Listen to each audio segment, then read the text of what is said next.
So again, this was a really well acted movie, really well told story about the 54th. It did give you an introduction. Sure, there are plenty of inaccuracies, but what we've come to learn is that through a lot of the inaccuracies, they're able to tell a larger story. Again, an hour and a half, 2 hours, it's impossible to tell the entire story about all the men or all the characters involved in the story. You look at, for example, in the movie, the issue with the shoes. The soldiers in Glory had to fight, and Shaw had to go threaten the life of the quartermaster to get shoes for his men. Well, we know that because of the governor of Massachusetts at the time, John Albee and Andrew, that was not a real issue. The men of the 54th were well equipped. They didn't have to worry about anything of that nature because the governor was not only looking politically to make advances by having black men fight in the army, but we believe that he really thought that black men were the equal of their white counterparts and wanted to see that proven and was proud that Massachusetts could have an opportunity to demonstrate that. And so he made sure that the 54th was outfitted very well. Well, so why did they portray that in the movie? Simply, there was a lot of racism that the black soldiers did face within the Union Army. Obviously, they're fighting the Confederates down south, but they were also doing a lot of fighting against the Union Army. So I think that the whole issue with the shoes and some of the things that they faced with the officers while they were in Camp and Reedville and other white soldiers shows you a little bit about the racism and the different prejudices that they came up against. The pay issue was actually true. I'm trying to think right now. There were some inaccuracies with the way they demonstrated that, but the pay issue, I don't know if you're familiar, but there's a very dramatic scene where the 54th refuses pay, which they were told they would get $13 an hour, $13 a month, excuse me, which is on one of the posters that our sergeant has over there on the table. And the men did refuse that. And it looks all well and fine when Denzel Washington and Andre Broward, who have plenty of money, refuse $13 a month on screen. But it's important for us to remember, too, that these were men that they're portraying who had wives, who had children back home in Boston, who were doing without. And $13 a month was a lot of money at that time. And so not only were they sacrificing their lives, but they were doing it for no money because they said that, oh, if a white officer can stop a bullet just as well as a black can, why should we take lesser pay? The end of that story, to some degree, I guess, is that 18 months later, they did finally get that pay. And for those soldiers who died prior to September, when they actually got the money, there was some back pay given to their families. So there is an upside to that story.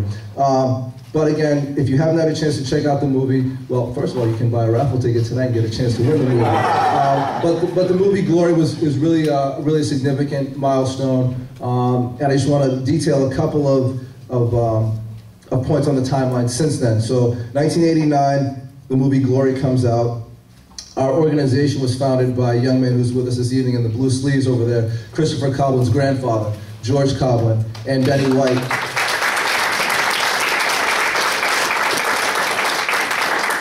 Chris's grandfather, our commanding officer, Benny White, and others founded our organization in 1991-92, inspired largely by that movie.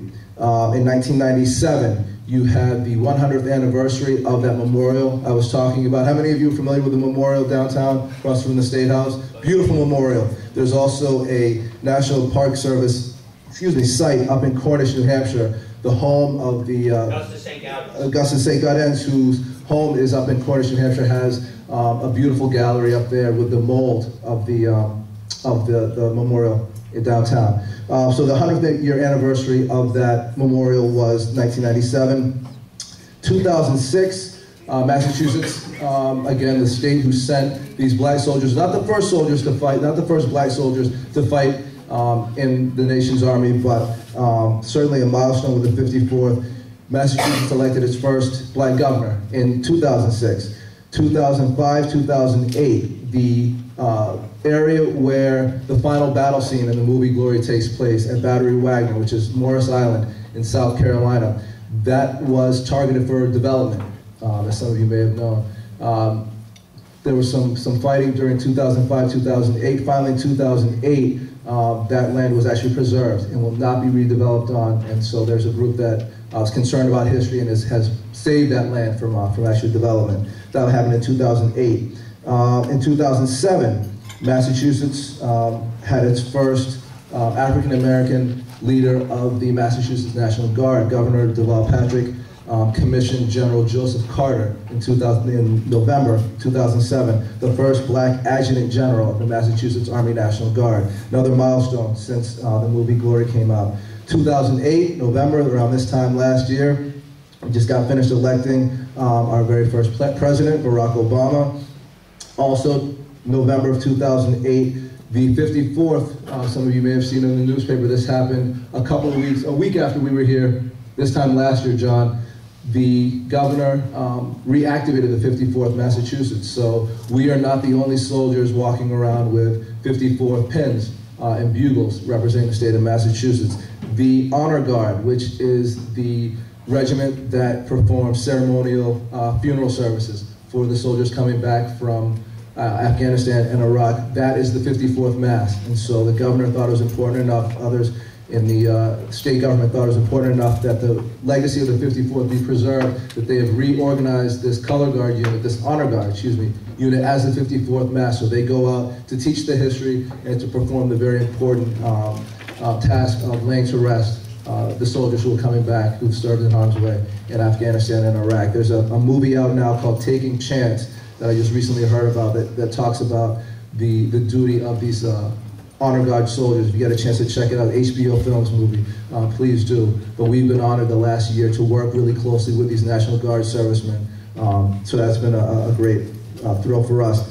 And finally, 2009, in January, as John mentioned, the 54th did have the great honor of marching down in DC on a bitterly cold day for President Barack Obama's inaugural parade.